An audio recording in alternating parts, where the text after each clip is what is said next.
Everyone, Eric Watson here, freelance writer, player of games, writer of words, recorder of videos, and tabletop role-playing aficionado. Welcome to another DM's Guild review, my written and video review series where I take a look at the adventures and supplemental material at the Dungeon Masters Guild website. In this video, I'll be reviewing the DM's Guild supplement Artifacts of the Guild, compiled by Terry Herc, along with 58 contributors from the DM's Guild for Dungeons & Dragons 5th edition. A review copy has been provided for the purposes of this review. If you enjoy my videos, consider using my affiliate links for your DM's Guild shopping and supporting me via patreon.com/RogueWatson. Shout out to Platinum patrons Andrew, Brian, Richard, Joe, Will, Tiny Dancer, Charles, and Crazy Pat. And Gold patrons RPG Papercrafts, Charming Grenade, Pretty Boy, Yuma, Marcos, David, Vicente, Gilberto, Sean, aka Cert2B, Adam, Dead Lizard Lounge, Aukshi, and Sam. Thank you all very much for your support. Yes, this is the second time that I am recording and uploading this video. The first time I was completely muted. I suppose that is a first time for everything. I've done that with D&D sessions before, which was awful, but never with an actual video review. So congratulations if you were one of the few to actually notice that, and thank you for mentioning that on the comments so that I knew that I screwed up very, very badly. If not, then you have no idea what I'm talking about, and you can just enjoy this review as is. So, Artifacts of the Guild is over 250 magic items compiled from all over the DM's Guild. Many of the best people on the DM's Guild, which I am becoming much more familiar with all of their names. Names like Joshua Perry, Ashley Warren, Phil Beckwith, James Introcaso, Christian Eichhorn. A lot of their review adventures and supplemental material that I've reviewed. And it's really exciting to be able to see a lot of these names and having them contribute all of these magic items. Some of them, I believe, even contributed items from their own adventures, which is kind of a cool, like, extended universe version of bringing all of their stuff together, which is very neat to see. So with that many magic items, you're going to get a huge variety here. Anything from common all the way up to artifacts, I believe, is the highest, which are usually like game-changing, campaign-focused items. They're just listed alphabetically. They are indexed by type, listed here. So we've got common, I believe it's uncommon, rare, very rare, legendary, and artifact for the total ones. And I think there's a really good variety here. We've got, standard weapons and armor that do the standard things you would expect them to do, bonus AC, resistances, bonus elemental damage, all that good stuff. There's also just a lot of good variety and fun items with really neat concepts here. The Armor of Animal Aspects, actually one of the first items here, is one of my favorites, as it pulls together a lot of different buffs, I believe going as far back as 3rd edition, if not further back than that. But it lets you cast one of the kind of animal-focused buff spells, like Bear's Toughness, Bull's Strength, Cat's Grace, and then it mentions as you cast that spell, the armor actually transforms to match the motif of the selected animal, which is a really cool, kind of just a neat role-playing effect, so players can really play up the fact that they're, they turn into that, they get the owl's wisdom, so they gain like feathers on their armor or something, or the eagle's splendor, maybe the helmet gets into this kind of like beaked thing on the top, or cat's grace, maybe it gets into this kind of furry, I don't know, whatever you want, bull strength, get horns and all that. It's just a neat idea, and I like the fact that players can choose kind of what spell that they want to cast, which is also a really neat concept. Bracers of Infinite Blades, I really liked this one. It's the Assassin's Creed thing where they get these bracers that have dagger symbols on them, and they can just summon dagger. I'm doing the motion with my hands, you can't see. But you can summon daggers into your hands, +1 daggers, just magically, and then use those to attack or throw, whatever you want to do.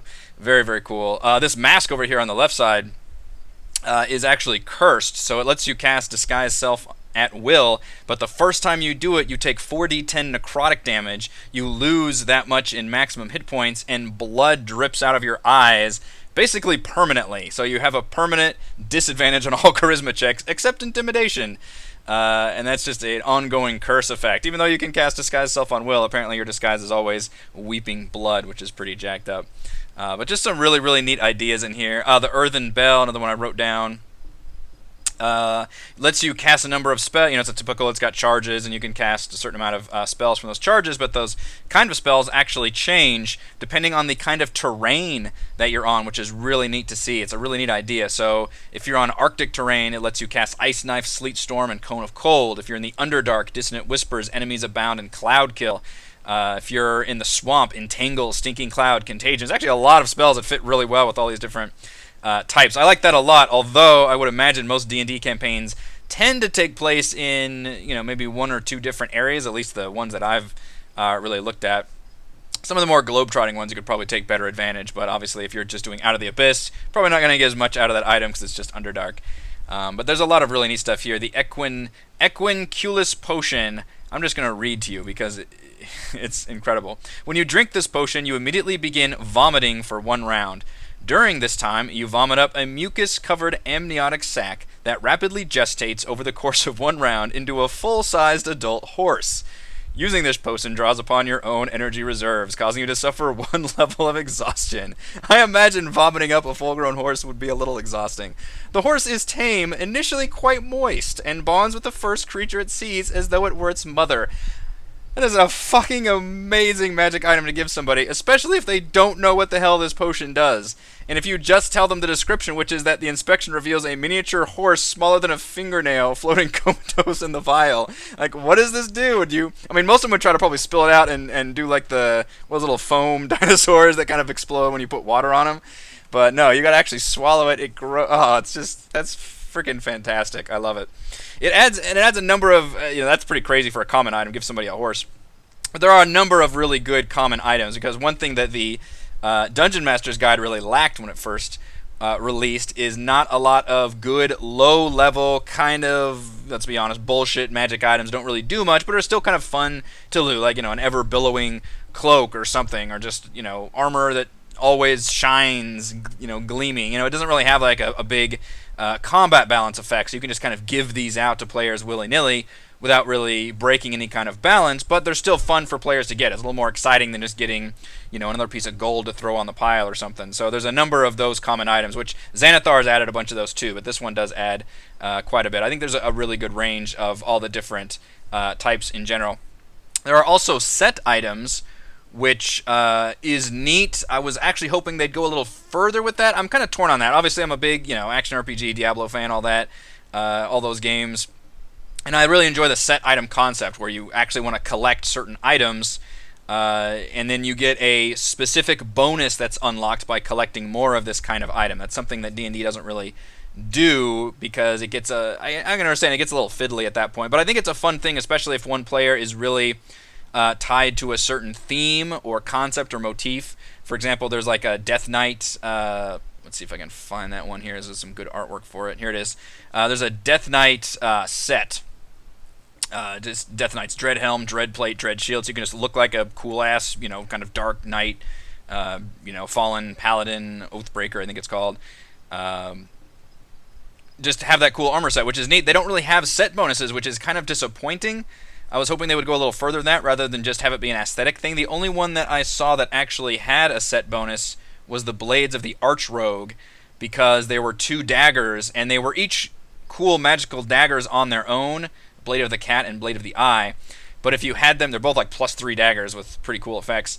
And then if you have both daggers, you're dual wielding them, you get a bonus ability that lets you use melee spell attacks as if it was a melee, just straight up melee attack. So in other words, definitely built for either arcane tricksters or rogue wizard combos, or just a wizard who wants to get up there with daggers. But you can actually, and you can add your sneak attack damage to any kind of melee spell attack. That's a really friggin' crazy cool ability. But that would be a really neat thing to have somebody collect. They get the 1 dagger, and somehow they learn about this other one, and they know, oh man, I need to hunt this other dagger down and unlock that power. So that's something I'd like to see more of. I don't think we got too many set items in here other than that kind of aesthetic one. Some of them were just kind of part of like an armor set to make it look cool. But still neat to see. There's also a number of gag items, which I always like to see. Depending on, even if you're not running, if you're running a very serious campaign, I think the occasional gag item can be really fun. And they're not all bullshit either. They're actually pretty much, a lot of them are basically just decent items on their own. Baldur's Gatehouse, of course, is basically like that instant fortress you can summon, except this one actually has guards inside. There's the Armor of Questionable Taste, which is a funny joke on, of course, the ever-prevalent bikini armor from the Conan era of fantasy that has kind of plagued the fantasy aesthetic for far too long, but that's just kind of funny. The provocatively revealing pieces leave little to the imagination, but surprisingly function like normal, non-magical armor of its type. The Belt of Insignificance lets people not be able to pick you out of a crowd. The Noisy Cricket is a funny joke. Let's see if I can scroll down here. obviously a Men in Black reference, but it's a small, like, toothpick-sized wand. My camera's covering it up, but you can kind of see here on the edge. It's a little, it's a little like a hand holding it like this. A small toothpick-sized wand that blasts out this incredibly huge 68 DC 18 force damage thing. So obviously when your players loot something like that, they realize that's the name of it. I think they'll be very pleased whenever they see like this very tiny, tiny wand as this huge concussive blast, which is very funny. I also enjoyed the log bow. Not the long bow, the log bow. You have disadvantage to attack with it, but the arrow actually transforms into a giant log, doing 2d8 bludgeoning damage and stunning them until the end of the next round. That's just funny. Again, a lot of really cool fun. There's a hush money where you flip a coin and it creates a silence effect around you. You know, a lot of very punny magic items, and I dig that kind of gag. I like that style a lot because it's funny, it's cute. Everybody kind of knows what this item does and what it means. It allows the players to all be funny whenever they get this item together and can show it off. I think that's really enjoyable. So I really like seeing those items, and I think that adds a lot to it. And you also have more advanced artifact items if you want to do more serious stuff, and they all have various backgrounds and backstories, a lot of lore. The one I wrote down for an example, Coville is this massive greatsword that's got the soul of this lawful good paladin inside who vanquished vanquished Tiamat in this big battle, and unfortunately his people all were killed. But his soul was transferred into this greatsword, which is like a +3 greatsword with all this. It's got plus armor class, and it gives you more spell slots. This is a super powerful paladin sword, and it actually gives you your own, gives the wielder their own oath with all these tenets and everything they have to have. So it's this is a massive, massive over 1 page for one magic item, and there's I believe about a dozen of these that are like that. They have this built-in backstory, and it's really cool to see. So it just kind of varies. You've got stuff that, and right above it, Kildren's Singing Stein is just an uncommon magic item that literally just sings as you chug beer from the stein. There's silly, goofy, minor stuff, and then there's these big, serious, very fleshed out, multi-paragraph backstory with all these different aspects on there. With 250 magic items, you're pretty much going to get anything you want. Usually with these kind of things, I like to see attributations for the individual creators. You don't get that throughout the compendium, but you do get a section at the very end in the index of creators, which I do like to see. That way, if you end up really enjoying some of the styles of some of the magic item, like for instance, a couple of the gag items, or some of the really, there's this cool, like well-written, with cool backstory items, you can look up who did it, who did what, which is very nice to see. I kind of would have liked it to go a step further and maybe even included a little paragraph for every person, like, hey, check out this person's blah, blah, blah, just kind of a little push in that direction. That would have obviously made this a lot longer because there were a lot of contributions here, but it is always nice to see that when you have multiple people contributing. I like to have that kind of pay-it-forward mentality. In terms of organization, obviously it's alphabetical.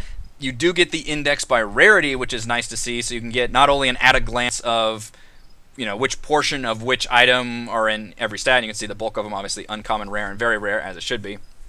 The only thing I would have liked to see is, and this kind of serves as an index by level range, sort of. That's, magic items aren't tied to level anymore. Instead, it's just this rarity, and that's supposed to give you kind of a, just ballpark. And it's always up to the DM what kind of campaign are you running. And, you can give a bunch of low-level people a super powerful item if that's like the focus of the campaign, the One Ring and Lord of the Rings kind of a thing. So it's always hard to tell, like, what level you should use what items at. The only thing I would have liked to see is an index, an additional index that showed, let's see, this one is by rarity. I would have liked to see one organized by type. So, like, here are the weapons, here are the armor, here are, the rings, the belts, the bracers. You can break it up even further down with that. Just with a nice way of just at a glance saying, okay, my players are level 5 and I'm looking to give them a new weapon. Instead of going through and trying to read, and some of the descriptions is a little tough to tell kind of what something is. A lot of them you can, but some of them not so much. It would have just been nice to see that at a glance.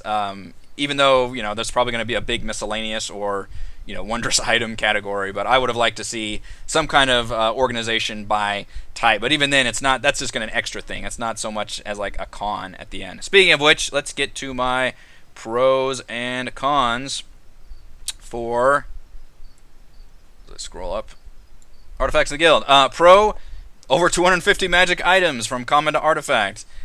A shit ton of magic items here, probably as many as I've ever seen in one compendium. The quality is really well done. The layout is fantastic. I am loving it. Pro, over 50 contributors ensures a large variety of magic items and styles, from humorous gag items to sentient artifacts with deep lore. And that's partly what I went through in my spiel just now, is the fact that there is everything from those silly gag items to more serious lore items, and then everything in between, all kinds of things you would want. It's just, with that many kind of diverse voices contributing, you're going to get a lot of really good style. So even though there's some items you might not like or roll your eyes at or whatever, there's others that you will like no matter what your tastes are. So it's just kind of an all-in-one, all-encompassing thing. Pros, I didn't even cover this. The artwork is pretty solid. I really enjoyed it. Now, magic item supplements are probably the least artwork heavy things that I usually see and expect. It's really nice to get artwork because it can be difficult to tell what something looks like just based on the description. Well, some of the descriptions are very good, but it's nice to get artwork, with good art. Like, look at this blade for Hellraiser. The description: the sword has a vicious spike design. It feels as if we're balanced for a wielder that is not quite humanoid. The hilt is curved and wrapped in black leather, ending in a sharp hooked pommel. That's a very cool description. But then seeing this blade, you're like, okay, yeah, I gotcha. This is a very cool dagger. It makes a big difference having this kind of artwork. And obviously, I don't expect to get artwork on every single item, but the ones that we do get, they're very well done. And to where you're going to get like one or two pieces of art pretty much per page, which is very nice to see. So that was a pro for me. Cons, I really don't have any. I really don't. And I always try, no matter how much I like or how much I dislike something, I always try to include pros and cons about something. But I really, without being just excessively nitpicky, I really couldn't find any cons here other than just, maybe that extra kind of index for organizing by type. But I've never literally seen any other magic item even do that. So that would have been just kind of an above and beyond. I wouldn't even consider that a con here. So I really have no big complaints about this entire thing. I don't think that's a first. I think that's happened before where I didn't have any kind of misgivings about anything, but I don't think I have any cons here. Final verdict: with over 250 magic items from many of the best DMs Guild creators, Artifacts of the Guild may be the last magic item compendium you ever have to buy. Thank you to everyone for watching this video review. You can see my written review at roguewatson.com. You can support my work at patreon.com/roguewatson. And you can follow our own D&D adventures here on my YouTube channel. Thank you.